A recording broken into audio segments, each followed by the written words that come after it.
रब राखा चिप्स जी साढ़े कोल अज एक किताब है तुहानू दस्सण लई कि नवीं किताब छपी है। किताब वसीम गर्देजी और तर्जमा कीता है नावल है जेम्स हिल्टन दा जिहदा नां अंग्रेजी च गुड बाय मिस्टर चिप्स।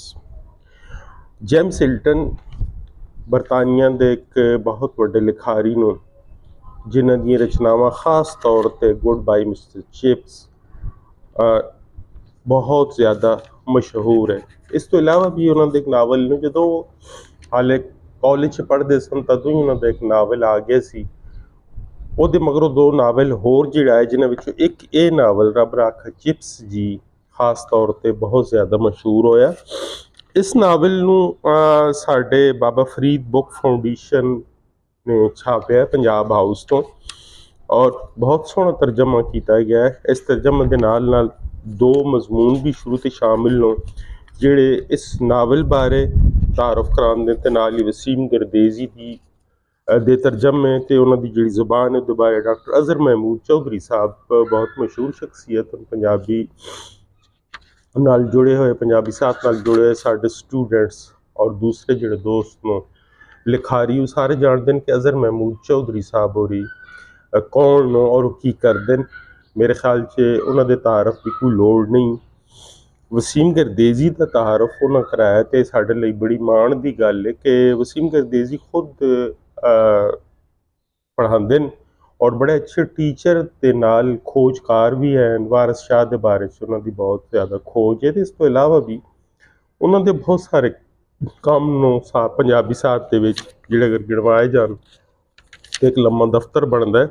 ये नाल राशिदुल्ला भट्ट साहब चेयरमैन शोभा अंग्रेजी जमींदार कॉलेज के जिहड़े पढ़ा रहे हैं उन्होंने भी बहुत सोहना भरवा मजमून लिखा शुरू दे विच इस नावल दे उत्ते उन्होंने तरजमे के बारे च वसीम गर्देजी के बारे च पंजाबी जुबान के बारे च। रब राखा चिप्स जी तुसी वेख सकते हो जिवें कि मैं तुहानूं पहले दस्सिया है कि गुड बाय मिस्टर चिप्स दा जेम्स हिल्टन उन्होंने लिखा होया है। ये जिहड़ा नावल है इहदा तर्जमा है और ये बहुत सोहना इन्ना वड्डा नावल नहीं है। ये लाइक नावलेट है यानी कि उस तरह का नहीं जिस तरह दस्तोफिस्की दा इडियट या होर दूसरे रशियन नावल जिस तरह होंगे। फिर भी नावल जिनी उहदी मैं ज़खामत की गल कर रहा नावल वड्डा छोटा कोई नहीं होंदा। असल च उहदे च पेश किया गया ख्याल तो जो कुछ लिखा गया है उहदे बारे च गल होंदी है और मैं समझना कि बहुत वड्डी गल होंदी कि अगर कोई छोटा या वड्डा नावल पहली गल तो लिखण तो बाद छपण तो बाद उन्होंने पढ़न वालियां दे विच उसदे पढ़न वालियां च मशहूर हो जाए या पूरी दुनिया दे विच उहदे ते लिखिया जाए या उहदी ट्रांसलेशन होवे तो मैं समझाई भी बहुत कमाल दी गल है। ये जरूरी नहीं कि उन्हें कोई वड्डा इनाम मिले या ना मिले। अमूमन तो यह समझा जाता है किसी राइटर नूं या किसी नावल नूं या किसी होर लेख नूं अगर कोई वड्डा इनाम मिलता है तो वह वड्डा नावल है। हालांकि ऐसा नहीं है। असल चीज़ ये है कि यह जो नावल है गुड बाय मिस्टर चिप्स जिन्हों रब राखा चिप्स जी के नाम नाल वसीम गर्देजी और तर्जमा किया है और बाबा फरीद जी बाबा फरीद बुक फाउंडेशन ने इनू छापे और पंजाब हाउस भी मुबारकबाद का मुस्तहक है कि वो शामिल है इसनू छपाण दे विच। बहुत अच्छा नावल है और आखिरी गल मैं करना चाहता क्योंकि मैं सिर्फ रसीद दे रहा इस नावल दे अंदर जो कुछ लिखा गया या जी चीज़ पेश की गई है वो बारे च मैं गल नहीं कर रहा क्योंकि मैं हाले पढ़िया नहीं। पढ़न तो बगैर किसी के तबसरा करना या गल करना किताब से चंगी गल नहीं होंदी। इन्ना मैनू पता है कि जो राइटर है दा प्यो स्कूल का मास्टर सी और चैपल जो साढ़े क्रिश्चियंस का होंदा है उहदा सरबराह सी इंचार्ज सी।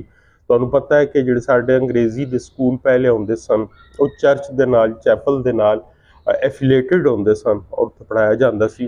तो इन्हां दा जिहड़ा प्यो सी वो भी एक टीचर सी तो वो सारियां शैवां साडे सामने इस इन्हां लिखतां च आंदियां ने। उन्हां दा मिजाज और दूसरी चीज़ां उन्हें किस तरह लिखे ने मैं इहदी तफसील तो नहीं जानता। तुसीं पढ़ोगे तो मैं भी पढ़ांगा तो फिर ये गल करांगे। फिलहाल सिर्फ ये रसीद देनी सी और दूसरी गल ये दसनी सी कि ये जो बैक टाइटल है ये उत्ते वजाहत मसूद और भी बड़े भरवें तरीके नाल बहुत छोटी जी जगह के उत्ते ਇੱਕ ਵੱਡੇ ਅੰਦਾਜ਼ ਨਾਲ ਇਹਨਾਂ ਦਾ ਤਾਰਫ ਨਾ ਸਿਰਫ ਵਸੀਮ ਗਿਰਦੇਜ਼ੀ ਹੋਰਾਂ ਦੇ ਬਾਰੇ 'ਚ ਲਿਖਿਆ, ਬਲਕਿ ਇਸ ਨਾਵਲ ਦਾ ਬੈਕਗਰਾਉਂਡ ਔਰ ਇਹਦਾ ਰਾਈਟਰ ਜਿਹੜਾ ਉਹਦਾ ਤਾਰਫ ਵੀ ਕਰਵਾਇਆ।